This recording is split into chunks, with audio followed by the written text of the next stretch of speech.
To first start our descent into the dark side, we can pick the searching for something dark option during character creation. It gives us a few options here or there, but it's mostly for flavor. Once we collect the cursed hat, we can skip out on uncursing it by ignoring Jessica's warning and heading to bed anyway. The cursed hat gives us a few extra speech options, but doesn't really do much besides add to our shadow count. Our shadow count is a hidden variable that determines whether or not you can see certain void rifts. It's not the same as shadow taint.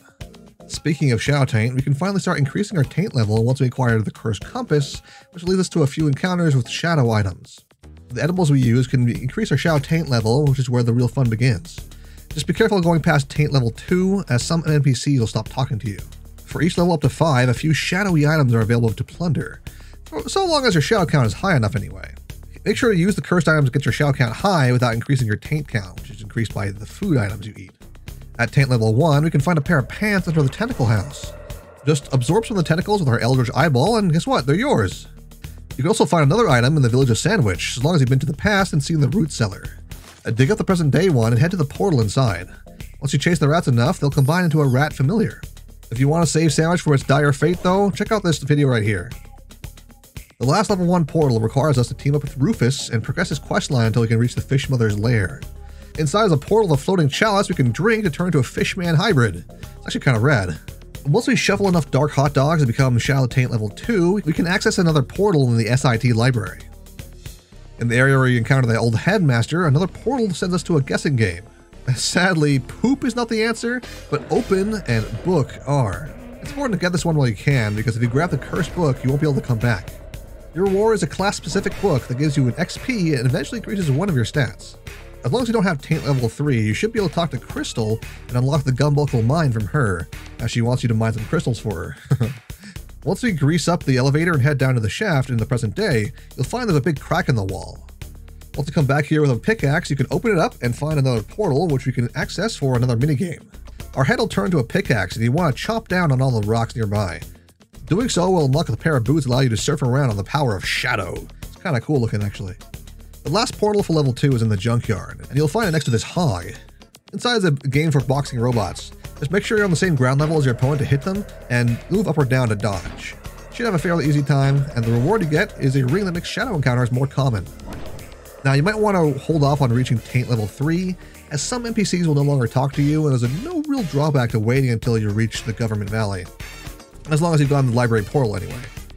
Remember, you can safely use your cursed items to increase your shadow count without increasing your taint. That's very important to make sure that portals actually appear in the first place. But once you feel ready, let's head up the level 3 portals.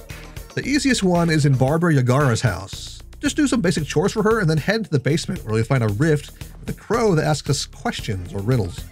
If you have 9 mysticality, you can skip the riddles, but the answers you need are nothing, E, and shadow. Once you solve these brain busters, you'll get your hands on an egg that will hatch into a familiar, as long as you have enough resistance anyway. The other level 3 portal is hidden in the secret vampire bar you unlock with the Mafia questline. You don't have to murder anyone to access the portal, and inside you'll just have to scream at the mirrors to unlock an interesting item. You can use the shadow mirror to swap stats with your opponent, which can get pretty crazy because you can actually have negative stats. It might break the game though, I don't know. Another nice feature of hitting level 3 Shadow Taint is that you're able to read the book, which for 100 XP will give you a bunch of really powerful skills. And if you manage to learn them all, you'll get the Dark Side achievement. Anyway, all the level 4 portals are in the Gray County, so you won't be able to get them until Chapter 5. The simplest one is underneath the Grode Valley Orchard, and just head down there, squeeze some tubes, and crush some worm casings, make it all the way to the main chamber. Inside you'll get a stat boosting apple, which is a pretty nice offhand. For the next one, you want to head to the homestead. I don't know how you're supposed to pronounce that. It's got really weird lettering. But anyway, you want to head to the homestead, and if you've been doing the Mafia questline, you should have already been here before, so you can just head down to the mines. If you haven't though, head into the trailer and look for the diary in there.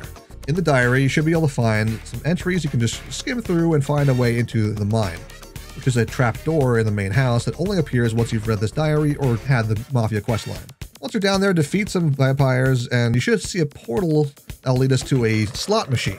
Just throw some money at it until you win. You'll get a coin that gives you plus 100% extra meat drops, which is pretty nice. The most difficult of level 4 portals is in the old Gilmore place. All the creepy dolls here will give you a number, and by finding the clues, you should be able to piece together the sequence of it. Just remember that one of these numbers is actually twice as high as it should be. Once we have the number and sequence, we want to head over to the bunker itself and punch in the code 423948.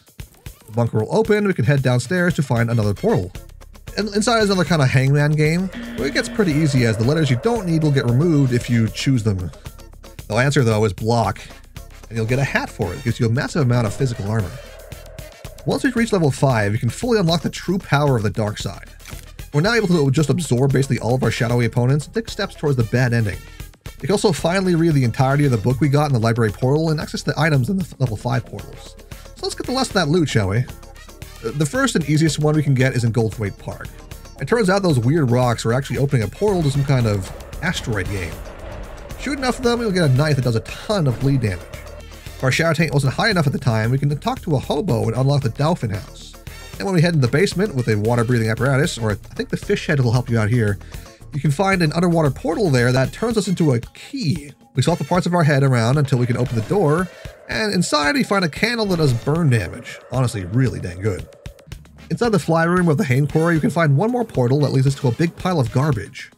Once our fly swarm eats enough of them, we can pry open the space-time pocket and get ourselves a needle that does a ton of poison damage. But there's still one more level 5 portal. The very last portal is locked behind the Hexarock Quarry, which means if you didn't take the geology course, you're kind of locked out of it. If you did, however, you'll find it in the main chamber, where you can become a giant stone golem and crash our way through a bunch of lesser rocks. At the end of the tunnel is a hammer that does 5 damage to every enemy. If you missed out on it though, it's not that big a loss. It's not very good. But there's still one more tasty shadow item to be had. Once we've reached level 5 Taint, we get the ability to simply absorb our rival and take their sweet hat for themselves. This of course depends on which rival you have, but with that jerk out of our way, we can also absorb the Umberline pillars and become shadow charged, which leads us to the shadow ending. Jump through space and time and slurp up the president, then we can take our place as the Lord of Shadow and devour the world. Good times. Anyway, thank you for watching. I've been gearing up to tackle the RE4 remake, so I'm going to slow down a little bit on Shadows over Loathing, but I still have a few more ideas that I'm looking to put together, so look forward to those. In any case, have a great day, and I'll see you in the next video. Bye-bye!